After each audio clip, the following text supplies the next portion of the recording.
Hello all, today in this video I am going to show how to make the histogram of the image.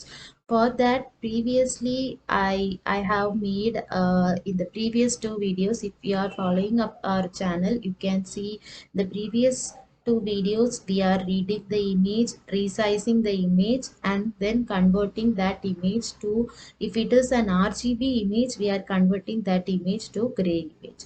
So now we can see how to make the histogram of the image. For that, just we have to give the histogram function. I am now we are just for showing we can visualize the histogram. So for that we have to give visualize. For give, we are giving the figure function, and in order to visualize the histogram, other than im show, we have to use imhist of img.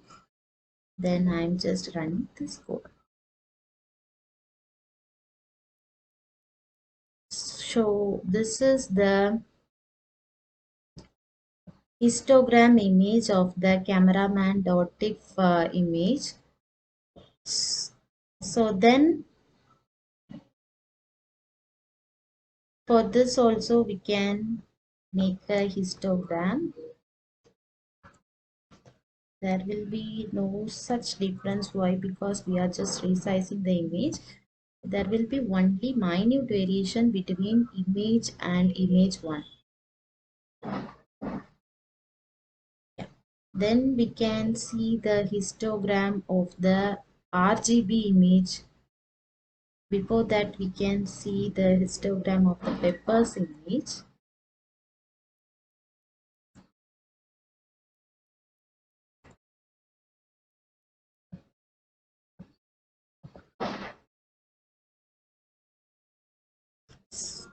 So you can see previously with camera band tip, the peak was here at that point, but now you can see in this uh, peppers image, the peak was here.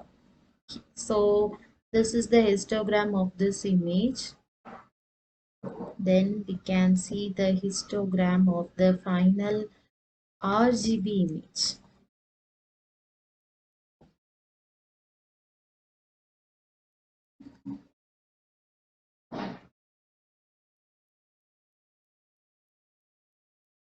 There was some difference between the peppers.png RGB image. You can see that was there were two peaks in peppers image RGB image, but here there is only one peak in the gray image. So this is the difference between. By using this histogram, we can see the difference between the images. So in the next video we can see how to equalize the histogram. Thank you.